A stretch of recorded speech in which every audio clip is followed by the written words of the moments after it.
What do you need to become a trader? Three things. The first one is fundamental knowledge. It's going to be very, very difficult to trade without any fundamental knowledge, without understanding the basics of economics, without understanding how economies work, what data is published, and what are the fundamentals of the asset you trade. You don't need to understand everything about fundamentals in China if you only trade European stocks. But you should know the fundamental of the European stocks. You should know how stocks itself work. We're gonna go into that. Also in this part, to understand the products you trade. But very important, fundamental knowledge about the product or the most connected fundamental relevant information connected to your asset you trade. It's different with each asset, but you need to know it. Second, you need to have technical analysis skills. In our opinion, yes, the price represents very important information. Fundamental data represents important information, but also the price, because the price is the point all market participants agreed on, and that's in the moment right now. So there's all information there is either about inefficiencies, macroeconomics, everything is represented in the price at the moment. So you also need technical skills, because this you can support the fundamental analysis with the technical skills. And furthermore, you need mental resilience and growth mindset, because most people don't want to hear it, but you will struggle when you start trading, especially when you start trading and then you're good at it and you have a winning streak and the capital grows and the capital gets bigger. You're gonna face a lot more challenges, because there are gonna be some points in your trading path or career, most likely, where you say, oh, now you mastered the skill, now you're God, and you have a money printer, but at some point you're gonna realize, ah shit, this thought was wrong. Either because the capital grows and you realize, okay, there's a barrier at capital size X where your emotions start to kick in more frequent or more intense. Or, for example, you start to build your own hedge fund or certificate or whatever, and you realize, okay, for example, trading with other people's capital, and I don't mean prop firms, is different, or trading your own capital with only having traded prop firm capital before. There are a lot of differences and you will behave differently. So you need to work with that, build mental resilience and a growth mindset, to work on yourself, to work on your skills, to work on your trading continuously, and then you will master it.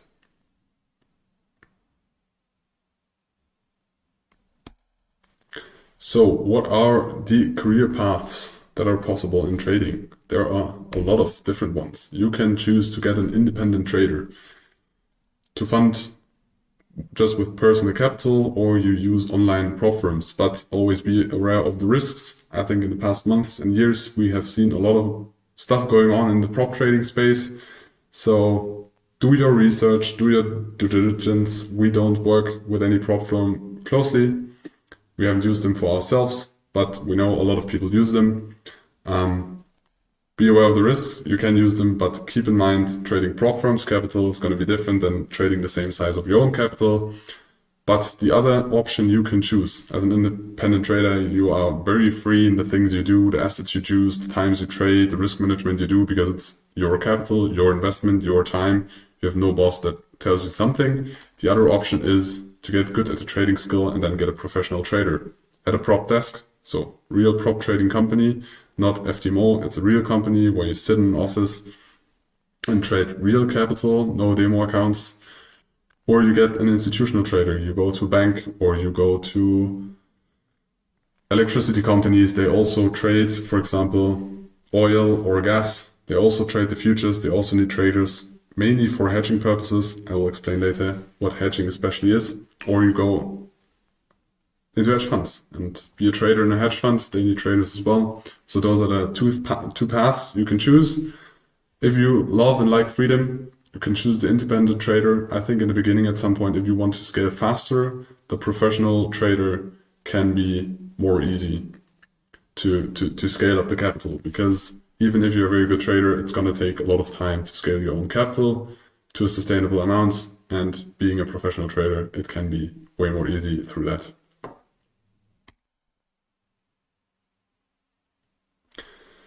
Now, we start with how people usually get into trading. Most people start with unreliable sources.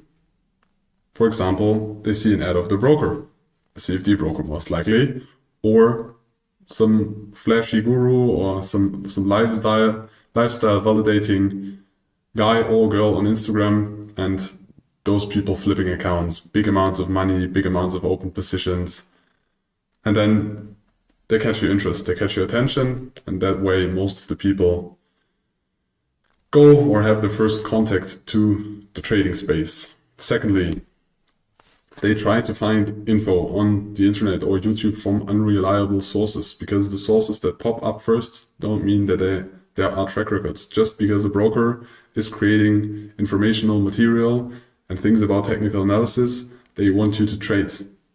They, especially CFD brokers, which create a lot of content and webinars and YouTube videos and so on, they have the interest that you trade, not necessarily that you are successful.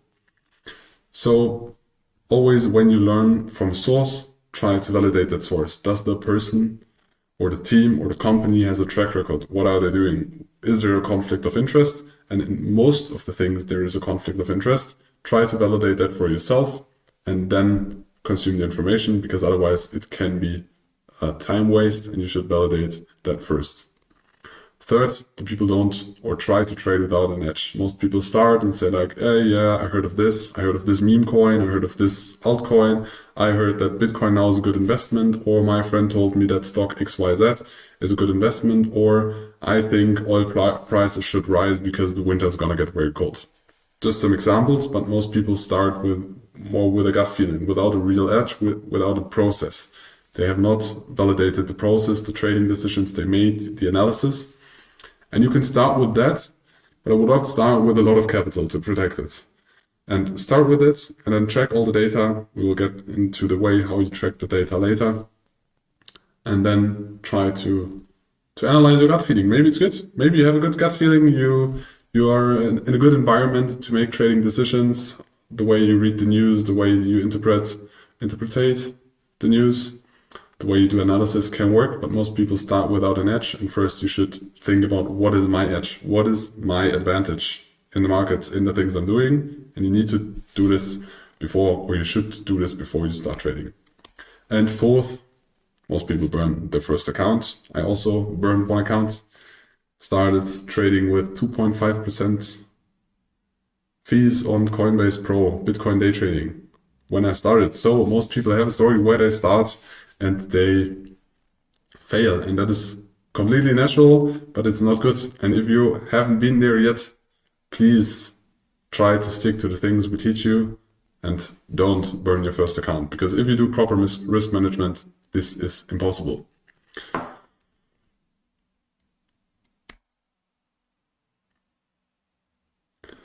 So to go to the other side, how do you actually become a trader? What's the real path?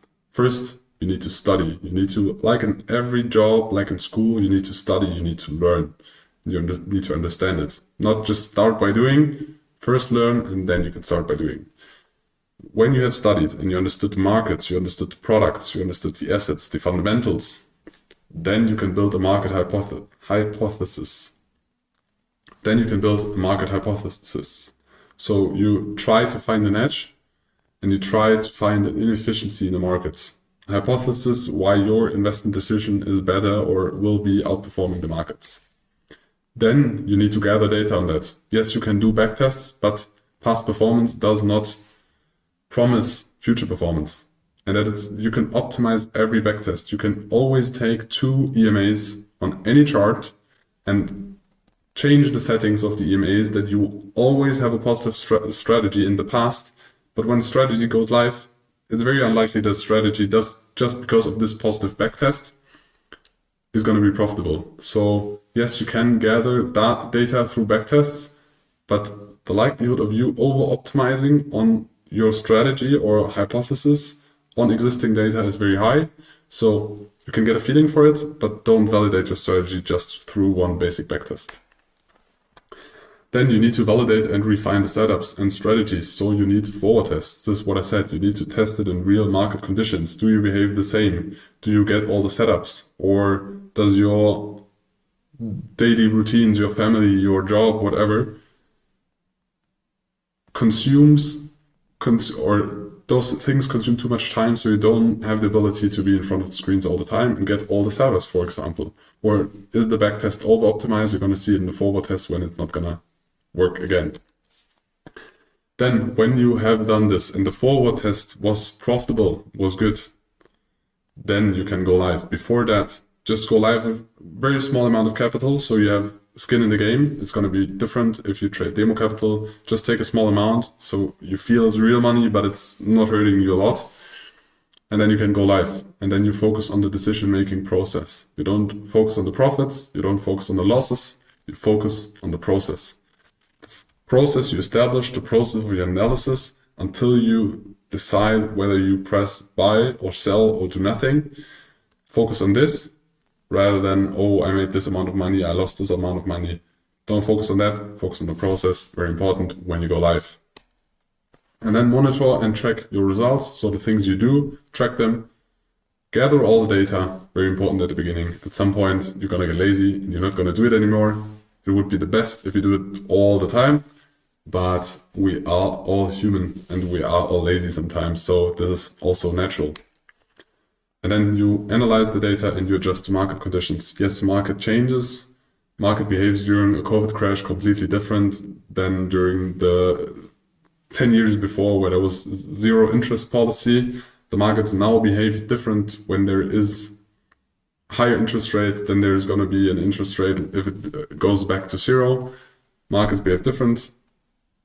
Liquidity is different, assets behave different, so you need to adapt that. But for that, you also need to analyze the data, and maybe some setups that have been working are not working anymore because the volatility was rising or other things that change in the market. So that's why you need to analyze the data and adjust them to the market conditions. And at last, you need to build a daily trading routine.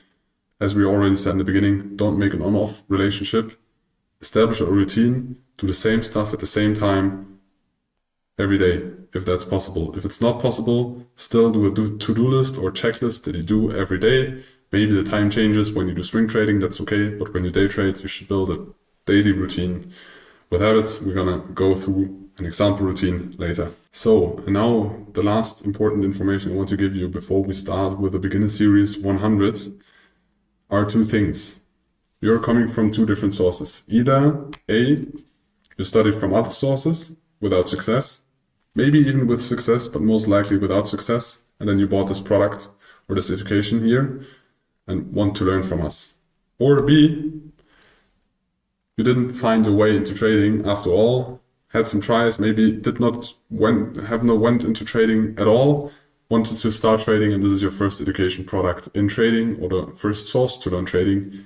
Either way, doesn't matter where you come from, we suggest you to reset, approach this mentorship as you were starting from scratch. I was doing the same when I joined Patrick, when I learned from Patrick. I've been into the markets the years before, and I had my own analysis, my own strategies. But when you want to adapt and learn a strategy from somebody else, try to learn it like there's no scratch on the paper, like nothing. You have a blank sheet, and then you learn it, and then when you master it, then you can start to combine it with your own stuff, or the things you knew before, or other things. But please start from scratch, because otherwise you will change the strategy we teach you and implement your own things and then say, okay, the strategy is not working. But very often we experience then the people are doing or adding things what we never teach, and was like, okay, do the things we teach, master this, and then when you want to add in yourself or your own stuff, your own way, and we suggest to do this at some point. But for learning the strategy, begin from scratch. Thank you. So now we will start with the beginner series 100.